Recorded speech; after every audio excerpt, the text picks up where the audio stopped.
Pernah nggak sih kamu merasa kalau sehat itu mahal, tapi sakit itu jauh lebih mahal? Rasanya kayak kita disuruh milih antara kehilangan uang sedikit demi sedikit sekarang, atau kehilangan gunung emas nanti kalau tiba-tiba ambruk. Tapi masalahnya, sedikit demi sedikit, itu kalau ditotal kok ya bikin dompet nangis juga. Haha, itu dilema klasik manusia modern. Kita semua pengen punya tubuh sekuat superhero, tapi budget kita seringkali cuma cukup buat jadi figuran. Dan ironisnya, ketakutan akan biaya kesehatan itu kadang justru bikin orang jadi takut buat preventif. Kayak, ah, nanti aja deh, uangnya mending buat ngopi dulu. Padahal logika itu bahaya banget. Nah, itu dia. Apalagi kalau kita ngomongin soal vaksin. Di kepala banyak orang, vaksin itu cuma urusan bayi atau syarat mau traveling. Padahal realitasnya kan nggak sesederhana itu. Ada vaksin wajib, ada vaksin tambahan. Dan jujur saja, istilah tambahan ini agak tricky. Kesannya kayak topping di pizza. Enak kalau ada, tapi kalau nggak ada, ya nggak mati juga. Padahal kan nggak gitu konsep medisnya. Betul, analogi topping pizza itu menyesatkan. Coba kita ganti analoginya. Bayangkan tubuh kamu itu sebuah rumah. Vaksin wajib atau vaksin dasar itu ibarat pondasi, dinding, sama atap.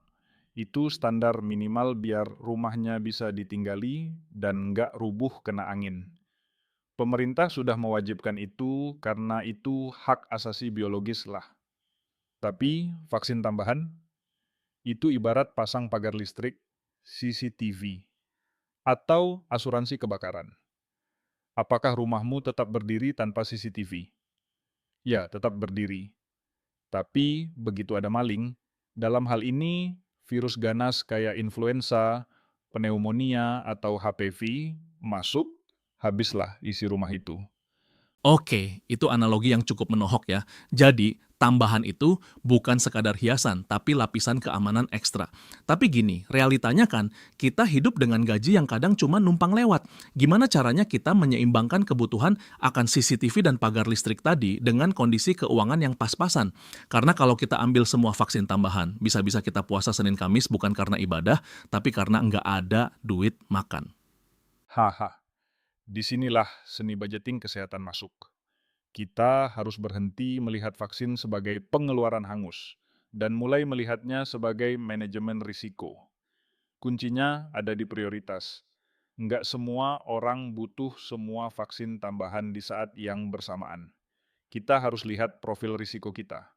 Misalnya, kamu kerja di lapangan, sering ketemu orang banyak, naik transportasi umum padat, maka vaksin influenza dan pneumonia itu bukan lagi tambahan, itu jadi prioritas tinggi. Beda kalau kamu kerja remote dari dalam gua yang nggak ketemu manusia lain. Jadi kuncinya kenali gaya hidup dan risiko ya. Tapi seringkali yang bikin orang malas itu bukan cuma soal prioritas, tapi soal ketidakpastian harga. Kamu tahu kan, kadang kita masuk klinik tanya harga vaksin A, terus pas bayar di kasir, tiba-tiba ada biaya admin lah, biaya konsultasi lah, biaya jarum suntik lah. Itu bikin orang jadi parno duluan. Kayak beli kucing dalam karung. Sangat setuju. Transparansi itu masalah besar di industri kesehatan kita. Orang jadi malas melangkah ke klinik karena takut ditembak harga di belakang. Padahal, kepastian harga itu bagian dari kenyamanan mental. Kalau kita tahu harga vaksin HPV sekian dan itu sudah all in, kita bisa nabung. Kita bisa bilang, oke, bulan ini aku skip beli sepatu baru, uangnya buat vaksin. Tapi kalau harganya misterius, orang jadi defensif. Makanya, tempat pelayanan seperti rumah vaksinku itu jadi menarik, karena mereka memecahkan masalah psikologis ini, bukan cuma masalah medis. Ah, menarik. Jadi konsep kepastian harga ini sebenarnya strategi supaya orang lebih berani berkomitmen untuk sehat ya. Tepat sekali. Ketika sebuah layanan kesehatan berani transparan, nggak ada hidden cost, nggak ada drama di kasir. Itu sebenarnya mereka sedang mengedukasi pasiennya. Mereka bilang, "Hei, kesehatanmu itu bisa direncanakan loh." Di rumah vaksinku misalnya, konsepnya kan jelas.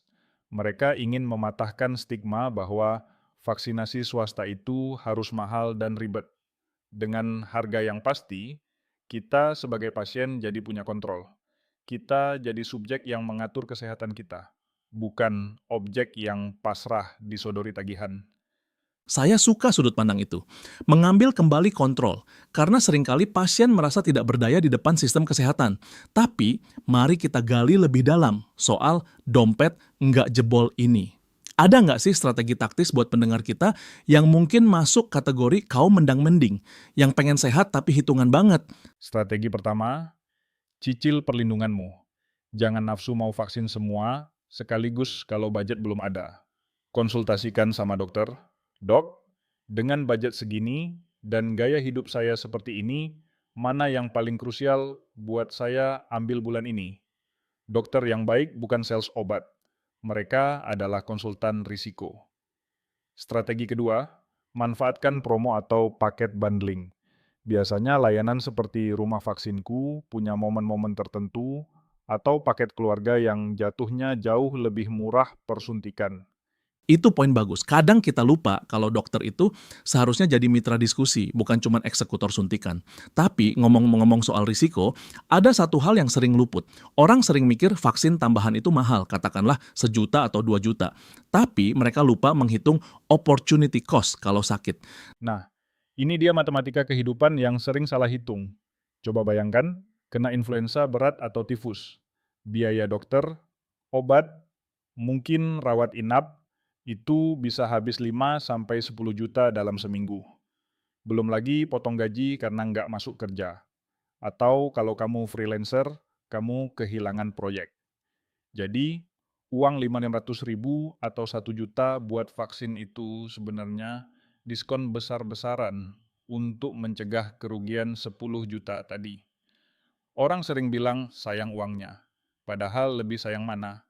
Uang 1 juta hilang atau badan hancur plus tabungan ludes? Wah, kalau dihitung begitu jadi ngeri ya. Jadi sebenarnya vaksin itu instrumen pelindung aset. Asetnya ya badan kita ini. Kalau mesin pencetak uangnya, badan kita rusak, ya nggak ada uang yang masuk. Betul. Dan ada aspek filosofis yang lebih dalam lagi. Vaksinasi itu bukan cuma soal melindungi diri sendiri dan dompet sendiri. Ini soal etika sosial. Ketika kita divaksin, kita memutus rantai penularan. Kita melindungi orang tua kita yang mungkin imunnya lemah, atau bayi teman kita yang belum bisa divaksin. Jadi, menyisihkan uang buat vaksin itu sebenarnya tindakan altruistik. Ada nilai kemuliaan di situ. Kita bayar untuk keselamatan orang-orang yang kita sayang. Itu dalam banget sih. Jadi ketika kita datang ke rumah vaksinku atau klinik lainnya, kita nggak cuma sedang belanja kesehatan, tapi kita sedang berkontribusi buat benteng pertahanan komunitas. Tapi, balik lagi ke realita, kadang godaan gaya hidup itu kuat banget. YOLO, you only live once, katanya. Mending buat jalan-jalan daripada disuntik. Gimana ngalahin mindset itu? Justru karena you only live once, makanya harus dijaga biar life-nya berkualitas dan panjang. Apa gunanya jalan-jalan ke Eropa kalau di sana malah kena pneumonia karena paru-paru nggak terlindungi? Liburannya hancur, biayanya bengkak.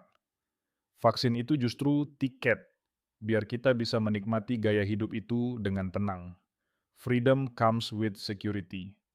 Kamu nggak bisa merasa bebas kalau kamu cemas. Kepastian harga dan layanan yang terjangkau itu memberikan rasa aman itu.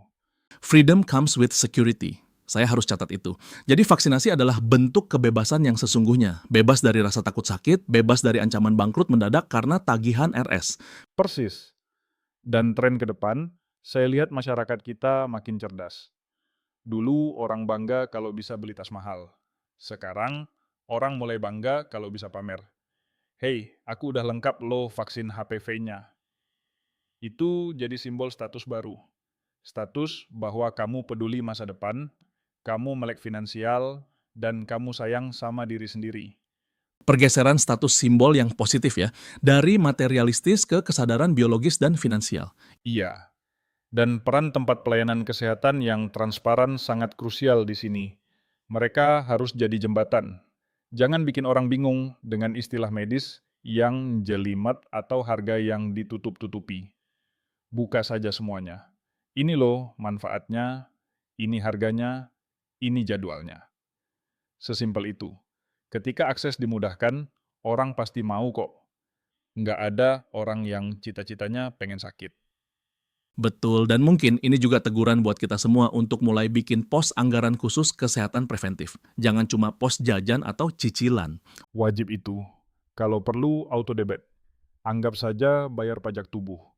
Tubuhmu sudah kerja keras 24 jam sehari buat kamu. Masa kamu pelit sih ngasih gaji berupa perlindungan vaksin ke dia? Jangan sampai tubuhmu mogok kerja, baru kamu nyesel. Ingat, spare part tubuh manusia itu mahal dan seringkali nggak orisinil lagi kalau udah diganti. Haha, spare part tubuh nggak orisinil. Seram, tapi nyata. Jadi kesimpulannya, vaksin wajib itu harga mati, vaksin tambahan itu investasi cerdas. Dan kuncinya biar dompet nggak jebol adalah rencanakan, cari yang transparan, dan prioritaskan sesuai risiko. Tepat sekali. Jangan biarkan ketidaktahuan atau ketakutan akan harga menghalangi kita dari hidup yang optimal. Cari info, datang ke tempat yang jelas seperti rumah vaksinku. Tanya sedetail-detailnya, lalu buat keputusan. Kesehatan itu maraton, bukan lari sprint. Kita butuh strategi jangka panjang. Luar biasa. Obrolan yang membuka mata banget. Ternyata ngomongin jarum suntik bisa lari ke manajemen finansial sampai filosofi hidup ya. Terima kasih banyak atas pencerahannya hari ini. Rasanya saya habis ini mau langsung cek buku tabungan dan jadwal vaksinasi. Sama-sama. Semoga pendengar kita juga jadi lebih bijak. Ingat, dompet bisa diisi ulang, tapi kesehatan kalau sudah hilang, belum tentu bisa balik utuh. Investasilah pada satu-satunya tempat tinggal yang kamu miliki seumur hidup, tubuhmu sendiri. Kalimat penutup yang sempurna. Sampai jumpa di episode berikutnya. Tetap sehat, tetap cerdas, dan jangan lupa, sehat itu investasi, bukan biaya.